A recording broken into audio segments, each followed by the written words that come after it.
राधे राधे। जय श्री कृष्ण दोस्तों। आज का दिन बेहद खास है क्योंकि आज हम आपको लेकर चल रहे हैं भगवान श्री कृष्ण जी के उस पावन धाम में जहां स्वयं नंद बाबा, यशोदा मैया और लाला कन्हैया ने अपने बाल्यकाल की लीलाएं रची। हाँ, हम बात कर रहे हैं नंदगांव की। ये वही पवित्र भूमि है जहां श्री कृष्ण जी ने अपने बचपन और किशोरावस्था का अधिकांश समय बिताया। यहीं उनकी राधा रानी से भेंट हुई, यहीं से शुरू हुई वे लीलाएं जिनका वर्णन आज भी ब्रजवासी भाव विभोर होकर करते हैं।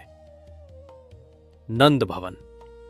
लाला कन्हैया का घर जब कंस का अत्याचार बढ़ा, तब नंद बाबा ने गोकुल छोड़कर इस नंदीश्वर पर्वत पर बसे गांव नंदगांव को अपना घर बनाया।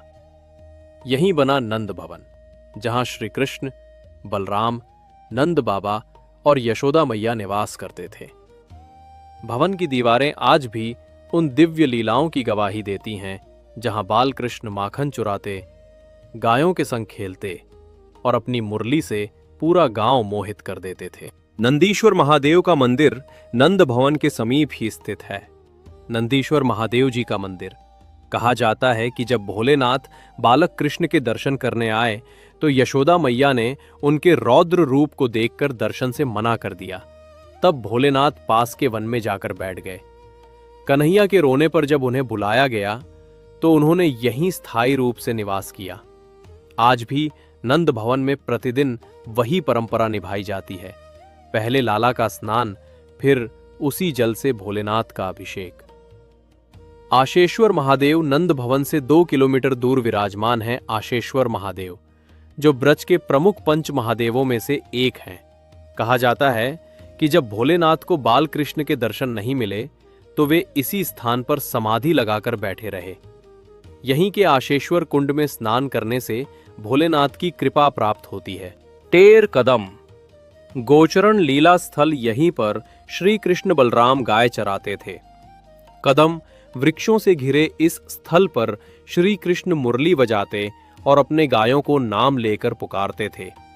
ब्रिज भाषा में टेर का अर्थ होता है आवाज लगाना, इसलिए इसे टेर कदम कहा जाता है। यहां माधव गौड़ संप्रदाय के रूप गोस्वामी जी ने तपस्या की थी। कहते हैं एक दिन स्वयं राधा रानी उनके लिए खीर का भोग लेकर आईं।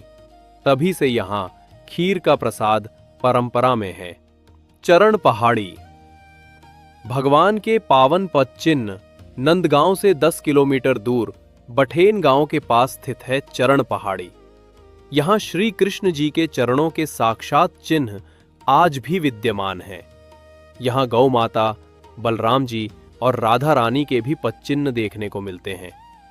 बसंत पंचमी के दिन यहां आकाश से पीला रंग बरसने की अलौकिक घटना होती है, जिसे भक्त स्वयं देख सकते हैं।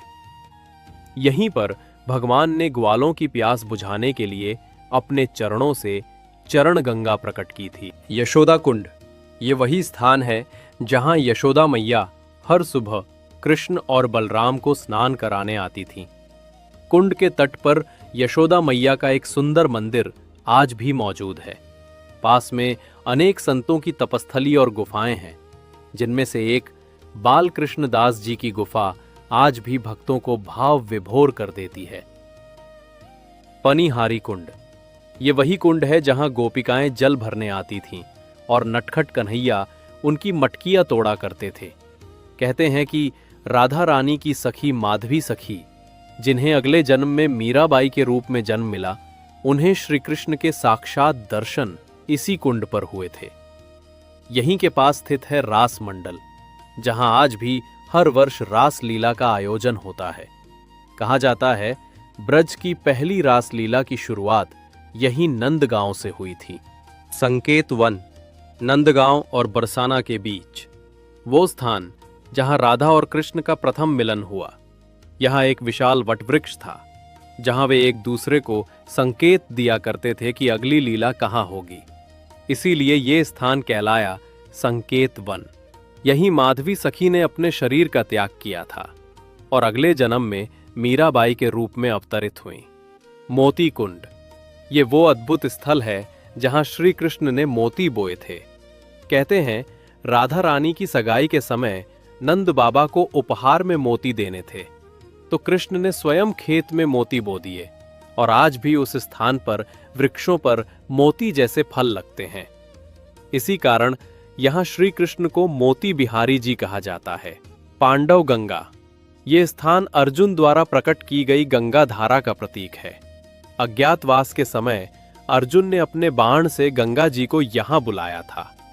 यही वो स्थान है जहां श्री कृष्ण ने अक्षय पात्र में बचा हुआ एक दाना खाकर दुर्वासा ऋषि और उनके शिष्यों की भूख शांत की थी।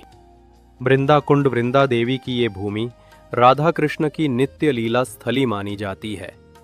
यहाँ का वातावरण इतना शांत और दिव्य है कि ऐसा लगता है जैसे स्वयं राधा कृष्ण आज भी वृंदा देवी के सानिध्य में लीला कर रहे हों। तो ये थी नंदगांव की अद्भुत यात्रा, वो भूमि जहां हर कण में श्री कृष्ण की लीलाएं गूंजती हैं, जहां हर वृक्ष, हर कुंड, हर कदम राधा कृष्ण के प्रेम का प्रतीक है। अगर आपको ये यात्रा पसंद आई हो तो वीडियो को लाइक करें, शेयर करें और चैनल अनसुनी धरोहर को सब्सक्राइब जरूर करें, क्योंकि अगली यात्रा में हम आपको लेकर चलेंगे राधा रानी के गांव बरसाना। जय श्री राधे कृष्ण।